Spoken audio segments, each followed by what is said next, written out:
and what I am loving about new Twitter is what I'll call it, is that, or more modern Twitter, is the, I don't know, the little messages underneath the posts that are like fake news that are like, this is not being confirmed. Like, I actually we really need to let you know this person is just talking. I really appreciate that. I do like those too. Because I like those a lot. It has really stopped me from even considering some things. Yeah. Like, I'll look at something and then see that little blurb. Like, I sent you something earlier. I don't know if you saw that, but I was like, look at the reason for why it's not real underneath it. Hold on, I'm gonna see if I can find that really quick. You know what's funny about those? I'm glad that Twitter has changed so much, and I know no one wants to hear this. Yeah, literally nobody. That's a hot take, according to everybody. What? That Twitter is a better place now. Not a better place now, but I think it's a better place. A lot less blue check marks because honestly, there are a lot more blue. No, I see. No. But really? Yeah, because like the real people that I follow allowed their blue checks to go away, and then a lot of the other people who now have access to just getting one are getting them. Okay, well, at least again, it's different algorithms, different timelines. So I'm obviously, but this is what I'm getting to. Before, when you had a blue check mark, depending on whatever reason you got it for,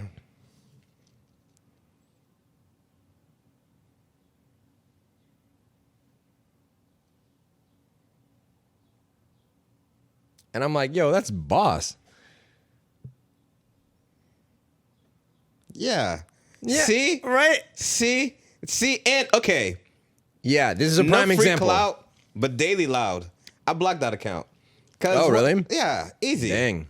Easy. There's a lot of blocked reporting news account on my block list on my Twitter profile. I originally followed it because they were specifically tweeting jokes. Yes. Like Daily Loud used to literally just be jokes. And then eventually it started reporting real stuff. Everyone switches to, we got to report real news, real events. No, that's never, no. And then look at you, honestly, reporting false information. Yeah, exactly. No, blocked. Yeah. So what I was getting at, on Twitter, it used to be, let's say Daily Loud had the blue check mark.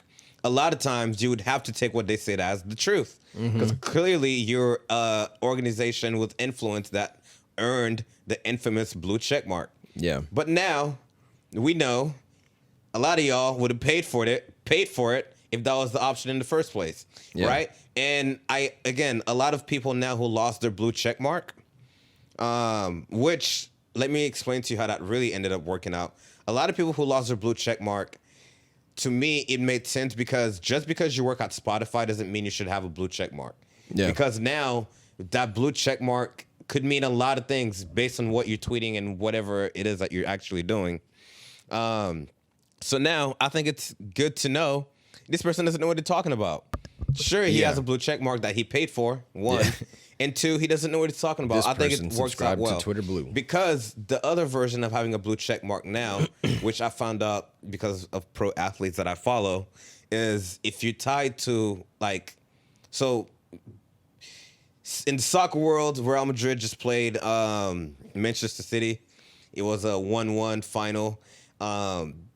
Crazy. So Real Madrid actually has a golden, this official organization. Now what this organization can do is they can select accounts of their players and give them check marks and be like, no, these are affiliates. Yeah, so that's mad different. That makes a lot of sense. It makes a lot of sense. Yeah. Like, okay, see, now everybody's a hater. Yeah, right? Obviously, you can go and pay for the $8 blue check mark as a content creator because you're trying to grow your business, sure. Yeah. But let's say you work for Walmart and you're their CEO, like your blue check mark would be different, and right next to your blue check mark, it would have the organization that legitimizes who you are. Do you also, so another thing on the perspective of Twitter, how do you feel about the split of the for you trending and who you follow? So previously, if you opened up Twitter, the only things that you saw were people you followed. Yeah. Now the homepage is like a For You page, much the same as TikTok is. So you'll see people that you follow, the majority of, or people they follow.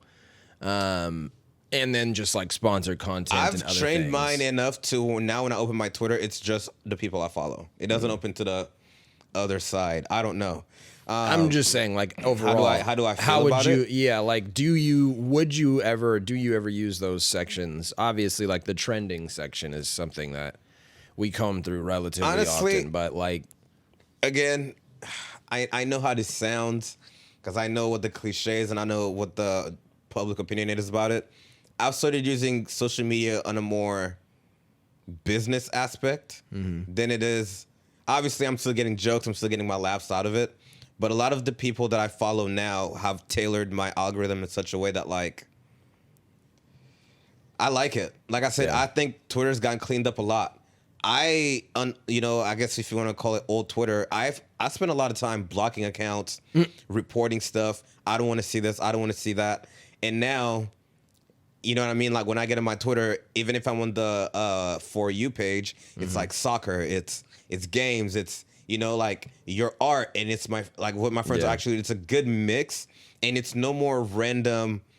Because what I used to really hate about Twitter were the people who had quirky personalities and would like porn on Twitter, and then it would show up on my page. I hated that. You know what I mean? I don't see that anymore. Yeah, that's fair. I don't see a lot of that anymore. Like, I don't really see other people's likes. And I when don't I really go get and suggestions or any of that stuff. Yeah, when I go and I block Daily Loud, it keeps a lot of those other accounts from popping up on my thing. So I'm not crediting this to Elon Musk. If I'm being completely honest, I'm not doing that, and that's not what this is. But I do think stripping a lot of people of their blue check mark, because a lot of time, again, they would try to leverage what they're saying with that blue check mark, and that should have never been a thing. Yeah. Now you're going out of your way to pay for it, and you're still being corny, which nothing wrong with being corny, but now we know that it's not something that you actually earned, because when the blue wave went over, you didn't get to keep yours as a legitimate person of, you know. Yeah. And even people like LeBron. I understand LeBron's a big public figure, but honestly, like, LeBron supersedes any team. Yeah. So, like, you can't really be like, you can't really just donate your blue check to LeBron, right? Well, like, it's not even that. It's like LeBron doesn't have a blue check mark, but he, at the same time, he doesn't want it. Yeah, you know what I mean? And obviously, you could try to go and make fake LeBron accounts, but then now you're just getting banned left and right. Like I said, it's the people who are upset about it. I feel like it's one of those situations where you didn't really look into it. You just read the headlines and ran with it. But there is a lot more that goes into it. And he did just announce a new CEO, a woman. I don't know who the woman is. I got to look into it. Nice. And I don't really know what that means. I wasn't really going anywhere with that. But I'm just saying, like, there's a lot more happening than, oh, now you got to pay to use Twitter. Because you still don't. You still don't have to do anything. Yeah, you don't have to do anything. And if you want, anyway, so that, but Twitter's a nasty place. People try to do a lot of things on Twitter that, again, they'll spread false narratives. They'll tell you people are dead. They'll try to push a lot of agendas. And I don't know. It's either the bots or people are really losing their minds. They love to say that people are dead. Anyway. My goodness. But yeah, stop being ridiculous on Twitter. We've said this before. Jamie Foxx is alive and well. Yeah. I'm sure his next movie or special will be super awesome. well, but he's alive. He's doing better. Yeah. As far as we know. As far as we know. But what we do know is that Kanye and Adidas are back in bed together. Hey, and honestly, like we said before, we'll take it. Because Adidas without Kanye in the Yeezys, like, business model, $1.3 billion short. Yeah, on their revenue. And beyond that, they can't sell it without him. No. Like, and it's not even just like Kanye elitists. They're like people who are just like up Kanye's, like in Kanye's court or anything like that. I just don't think that the direction of selling those products is there without the person that created them. Yeah. Because you guys don't really know what to do. And also, like, with the creative rights that he has over the intellectual property in and of itself, like, what are you going to do? Not pay him? No, they're going to pay him. Yeah, I know. That's what I'm saying. Like, without taking this step. Like, there's literally nothing you could have done. They did say they were going to give the entire, proceeds to organizations that he affected with what he said, which to me was clear shot of saying we're gonna funnel the money somewhere and make it back another way. Because what do you mean? Like, I understand what Kanye said was not good. They're gonna sponsor a 10K or something. But listen, like that. that's what I'm saying. I understand what Kanye did was wrong, but you're not gonna tell me that you're not gonna corporate wash. You're gonna give billions of dollars away to the companies he hurt by the things he said. No, there's something else going on here, and everyone's like, well, we can't just destroy all of it. Yeah, you can. You can. Yeah, you can. Right now, if you just need to clear up the warehouses, yeah, you can. And what happens to product that doesn't get sold in every other aspect? I'm sure they just sit there. Yeah, like. And if you really want to do philanthropy work with this, go give these shoes out in Africa. Okay, why I gotta be Africa? Hey, I don't know. That's just the first place that comes to mind. There's other poor places in the world. Go give them out to people that don't have shoes. Yeah. And honestly, give them out to people in America. There's a ton of people in America that don't have shoes. Kanye's gonna get a 15%, cut of everything sold. So, yeah. I think that like this is the most win-win situation that they could have reached. I think this is them wanting to test the waters. They're definitely trying to wash this. No, I think they're trying to test the. I think if this goes well, the next move is, well, we also had a lot of like sketches and other ongoing projects, so we're just gonna bring him back to finish those out. I think they're gonna work together again. I don't think this is the last we hear of Kanye and Adidas. I don't know if Ye will go back and work with them. No. But if he does, I think it's gonna happen.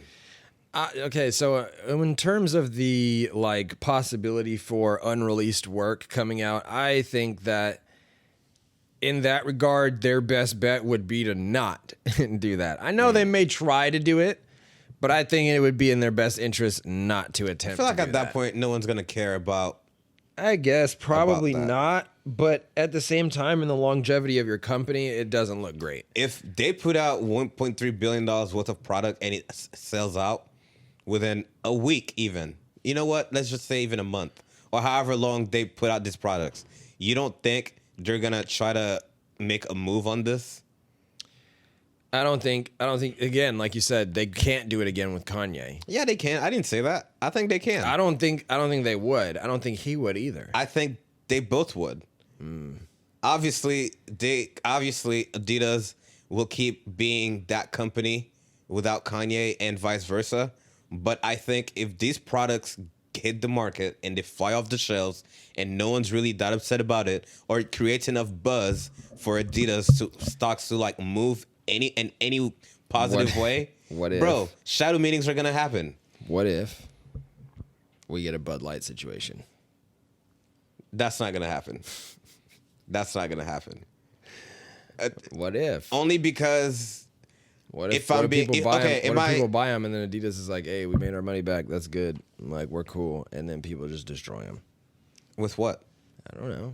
What do you mean destroy them with Bro, you what? don't. There are tons of ways to destroy shoes. Here's how I know this is not going to happen. All right. I walk around Seattle. I've traveled. People are rocking their Yeezys and keeping them in mint condition.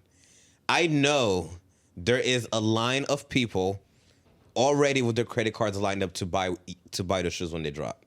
Hey, and I have no doubts about that myself either. But I don't think... I'm just saying I don't think that as a company it's in their best interest to do it again after that. Like from a public perspective, sure, yes, most of the people that are buying these products don't care because...